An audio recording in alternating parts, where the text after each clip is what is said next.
Lassa fever in Edo State. We have, as of today, confirmed 185 cases, and the case fatality rate, which is the numbers who die out of those who were confirmed to have the disease, still stands at 14%, which for us is unacceptable. Our interventions are focused on reducing the numbers that fall ill with Lassa fever. And knowing that this is a vector-borne disease, these interventions are focusing on downstream approaches that will require ownership and participation by Edo citizens. We are working with and through the heads of local government administration, traditional rulers, opinion leaders, as well as the Ministry of Environment, Waste Management Board, and the Ministry of Community and Chieftaincy Affairs, amongst other stakeholders, to address the challenges of Lassa fever. Our data show us, interestingly, that just as Esako West and Esan West are leading in the numbers of cases with Lassa fever, these local government areas are also leading in cases of malaria and typhoid fever. And what this means for us is that we need to address the wider socio-economic determinants of health and disease. And that is why we need Edo people to understand that this goes far beyond treatment to addressing what causes Lassa fever, malaria, and typhoid fever. Our interventions, we hope to enable practitioners to lower their threshold for referring people who may have Lassa fever, so that these people get to have specialist attention before it is too late. But more important will be what the government and the people of Edo State will do to address the rats and the mosquitoes that cause Lassa fever and malaria, and the living environment, how we will improve our individual hygiene, our food hygiene, and environmental sanitation. We have good news for Edo State regarding the collaboration between the government of Edo State and the Association of Nigerian Physicians in the Americas. We are rolling out a medical mission that is the first of its kind in this country, perhaps in the entire West African sub-region, where we have over 65 specialists, healthcare professionals in different disciplines coming into the country beginning this weekend from diaspora to work with over 230 of our local healthcare professionals to provide healthcare free to Edo citizens. As you are aware, in the last 2-3 weeks, we have been rolling out screening services, and so far we have screened around 4,000 people, from which we have scheduled several for surgeries. As of today, we have over 300 scheduled for different surgeries, ranging from general surgery to neurosurgery, orthopedic surgery, ENT surgery, gynecological surgeries. That excludes another over 150 that have been scheduled to have eye surgeries free to the patients. Since last week, we have been able to roll out free investigations as a preliminary to our citizens having surgical interventions. Outside this, we are going to have over 3,000 or about 3,000 glasses, reading glasses, or other glasses for other purposes, distributed free to Edo citizens as a result of this collaboration. Another high point of this collaboration is a training program that is called Help Babies Survive, which is happening between AMPA and the members of the First Lady's initiative, which is Make No Pikin Die. To address the unacceptably high neonatal mortality rates that we record in Edo State and in Nigeria, what we mean by that is that we are going to train people who will be in a position to improve the kind of care that babies have when they are born, to enable them survive that first 28 days of life, and by extension, the first 1 year of life.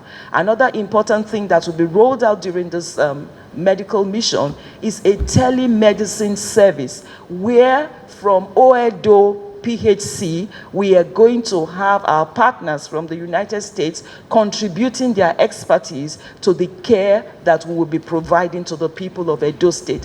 The beautiful thing about this is that after the mission ends by the 1st of May, the telemedicine service is going to continue indefinitely. Where will this happen? The telemedicine hub will be at Oedo PHC. At Oedo PHC, we are also going to have our local professionals and our experts from AMPA providing free medical consultations and free treatment to Edo citizens. We are also going to have a station at Ugbo PHC. All persons requiring eye consultations, we go to the conference room at the hospital's management board at Ring Road, just beside the House of Assembly. Eye surgeries will take place at University of Benin Teaching Hospital and Edo Specialist Hospital. Other surgeries will take place in those two facilities. Medical cases, medical consultations will be at Ugbo PHC and Oedo PHC. The people who have been scheduled from Edo North and Edo Central, we have transportation support to access care in Benin City. We are looking forward to providing this service to our people, and we are calling as many as require this service to take advantage of this opportunity. It's open to anybody who lives in Benin, who is an Edo indigene, and who can get to any of these facilities where we will be providing care. God bless Edo State. God bless Nigeria. The Ministry of Education gave a comprehensive presentation today on our education reform agenda under the framework of EdoBEST 2.0. The education sector reform has 5 pillars: governance, innovative teaching, learning for skills, school environment, and values. In each of these pillars, we had to present what we are planning to do as part of the scorecard of the Ministry of Education. We also use the opportunity to highlight some of the things we have done, we have started doing. For instance, the biometrics for secondary school students. So far, 45,000 senior secondary SS3 students in both public and private schools have been captured. The plan is that all students in our schools from KG to tertiary, whether public or private, will be captured. We are now moving to ensuring that we have electronic records of every learner in our ecosystem, and that also using technology, their records from one grade level, one level of education to the next, is easily accessible by them and then also by us. And the data we are collecting now is going to be used for education planning. It's going to be used for budgeting. Right now, if we don't know the number of secondary school students we have, how do we plan? How do we budget for them? If we don't know the number of teachers we have, how do we budget for them? So if we don't know the number of our learners that are failing, how do we support them with remediation? So that's why it's very important for us to once and for all create this database that has everything about each of our learners, their names, their parents or guardians, where they live, all this essential information that helps us to track their academic progress. There are always opportunities for scholarships. If somebody were to come to the ministry today and say, can you give us your best 10 performing secondary school students in your public schools? We won't be able to provide that information because we don't know. This is 2022. A Ministry of Education, a state government needs to know they are teaching. They need to know they are paying for to be taught, to be educated in their state. And this is what is driving our current move to do the biometrics, have student identification numbers, and have digital records of all our learners. Specific recommendations and proposals were also unveiled, and they are going to be followed up with, so for instance, we're looking at our education policy for the state. A draft is ready, and we're going to get feedback.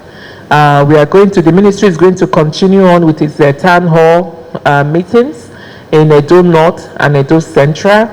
We have visited all the 7 local governments in Edo South. We've also discussed disarticulation policy following the 2004 Universal Basic Education Act, looking at disarticulating junior secondary from senior secondary. That proposal was also brought before ESCO. And as we get approval, we definitely plan to engage with the public, parents, NGOs, civil society, alumni association, old boys, old girls association, so that they understand exactly what we are planning to do and why we are planning to do it, and to also get the feedback and input from the public.